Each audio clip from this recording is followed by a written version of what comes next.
Hello, everyone. Welcome back to Interviewland, a show where I interview artists, creatives, and their fans. Today's episode is a little bit different. It's got a few interviews from Celt Festival, which takes place on the Isle of Lewis.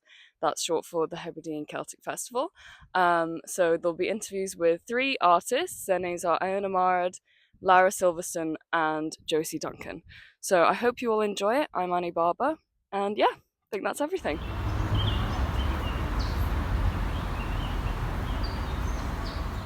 How does being from Lewis influence your music? It influences my music a great deal. A lot of the songs that I like to sing are songs from Lewis. So being part of a community where I have quite a good access to resources and like people who know about these songs, Yeah. and I'm able to like ask questions and find out about them. It's really really good. Yeah, that makes sense. So you released an EP late last year. What were the inspirations behind it? So the songs on my EP are all like traditional Gaelic songs. I haven't written any of them myself. So I actually just chose some of the ones that were my favourite songs Yeah. growing up. A lot of them are quite well known, but I wanted to sing them kind of in a slightly different, with slightly different accompaniment. Yeah. And not, I wouldn't say I was trying to change the style of them or anything. It was more just to be a bit more experimental. Yeah, that makes sense. Just updating them a little bit. So I've written here about you combining traditional music with electronic production, which you've kind of hinted at there. What made you want to combine those two elements? I just think a lot of the music I listened to, which was Gaelic already, which has already been released, a lot of them were quite old, Yeah. which I love listening to myself. But at the same time, it's not. I don't think it's in this day and age got the same audience it Yeah. once had, which it's really a shame. Yeah. But I think that it's nice to combine elements of like more contemporary music with Yeah. those to make them appeal to kind of a wide range of audience. And it's like the kind of thing I would want to listen to myself. Yeah, that probably. makes sense. Yeah, I feel like it does definitely open it up to a different audience, especially younger people. So Yeah, that does make exactly, yeah. sense. So what do you like about singing songs that are in Gaelic? I feel very passionately about Gaelic and keeping Gaelic alive. I study Gaelic at university as well, so I am very into the language and the linguistic side of things. But apart from that, I think there is a lot of culture preserved in these songs, and stories and folklore and just elements of life that you wouldn't really get from even like a piece of literature or a book, or in any other form. They're preserved through songs and poems. Yeah, that makes sense. So are there any ways that you think access to the music industry could be improved for remote locations such as the Western Isles? Yeah, It's a big question, to be fair. it is. Yeah, I was like, I don't know. Maybe about like in terms of Gaelic music, it's like important. I think that we have access to enough teachers and like for like children from a young age, because that's when you really kind of well, for me anyway, that's when I really got to love Gaelic music. It's when I was really small and we would have teachers coming in to visit the school and sing songs with us. I think that's a very crucial thing to have, because if like children that age were to get that, then it would be a massive loss. Yeah, definitely. Yeah, I feel like it definitely should be a part of children's development, especially in remote communities like this. Especially like in, I feel like on the community side of things that's around, but especially it's definitely important in education. Yeah, so that makes absolutely. sense. Yeah. So I read that you prefer performing at local ceilidhs. What is it that you like about them so much? I like the chill vibes. I just feel like it's so much more laid back. As much as I do love a slightly bigger gig, I just feel like it's so nice. There's room for like crack. There's room for mistakes. There's room for just whatever. And I think it's nice. There's like you always see people you know there. There's always something else going on too. We put dancing. We put I don't know. There's just anything can happen there. It's so funny. Yeah, that makes sense. Well, thank you very much for speaking to me. This is great. No problem. Thank you for speaking to No me. problem. So I know that you grew up in the Basque country. How did that influence your songwriting? I think it did in a way where it's like I don't know how to exist without mountains and sea. Okay. And all of my songwriting has been always around nature. Yeah. There's nothing that inspires me more than just sitting under a tree and in the nice breeze, Yeah. and just writing music. I think every single song has been written like that. So yeah, I'd say that's how it's influenced it the most. Yeah, and I know that you travel a lot. How do you incorporate the landscapes that you see in your travels into your music? It's a good question. I don't know. You kind of want to listen to the place Yeah. and what yeah, what the energy of that place is, and try and bring it into the guitar. Like the Okay. guitar is always the first thing that I write, Yeah. and it's like the most meditational part, and then try to honor the place that you're Yeah. at, and yeah. Yeah, that makes sense. Do you feel that being able to travel and maybe not being tethered to one specific location helps you be more creative in general? No. Okay, I see that. I think you would expect it to be yes, Yeah. but I feel like having a little bit of downtime Yeah. helps massively with Okay. being in the moment, and writing the music. For sure, I think there's so many songs that haven't been written when I've been traveling Yeah. because I had to drive or I had to get to the next show. Yeah. But definitely when I used to travel more like in a busking Yeah. context, I had a lot more time. Okay. I did a lot more in the moment songwriting. That makes sense. So, do you feel you're just a naturally creative person then, anyway? Yeah, Yeah. 100%. Whether it's playing music or just doodling or, painting something, but I have to be like building something in my van. I do woodwork as well, so I have to create Yeah. something all the time, or That's very cool. or my whole soul just goes out of balance. Yeah, that makes sense. Your performance was great today. I really enjoyed it. Thank you. Do you have a favorite performance you've done in the past, or a favorite place maybe that you performed at? This was definitely on my top 5. This was Okay. amazing. Let me think. I'm really looking forward to the performances that I have this year. They're some of the biggest ones I've done, but you did put me on the spotlight there. I'm like, Yeah, what's the sorry. I said I wouldn't do favorite that. there's definitely one. I don't know. I think the Fringe every year is just amazing. Yeah. Like the energy is just so high every day. I do also remember opening for Steph Strings last year, Yeah. and that was amazing as well. Like she was awesome. The crowd was just all in for seeing women playing guitars. Yeah.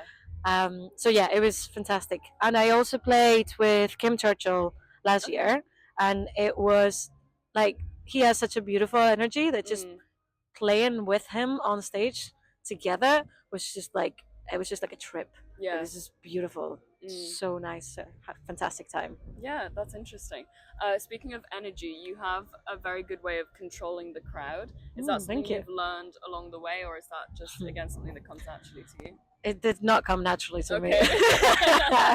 I'd be so happy just playing the guitar, and, but actually, no. It's like it's such an amazing feeling when people jumping and they come on board with you and they do the thing that you want them to do. It's great, but it's definitely taken me a few years and a lot of practice to feel confident and a bit more relaxed about it. Yeah.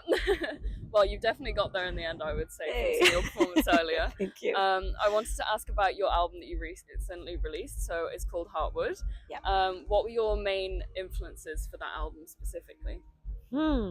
I'd say in the guitar playing side of things, I would name John Butler. Okay. He's an Australian guitarist, same tuning and similar sound. I'd definitely name Bruce Springsteen as one of my major influences. Okay, yeah. I can see that. And definitely Fireworks was an attempt to writing something kind of like Joni Mitchell, which was a bit more sensitive and a bit more vocally fancy in a way. I can see that. Yeah, that makes sense. How would you describe the album to someone who's not heard your music before? Folk, rock, pop, indie. A bit of everything.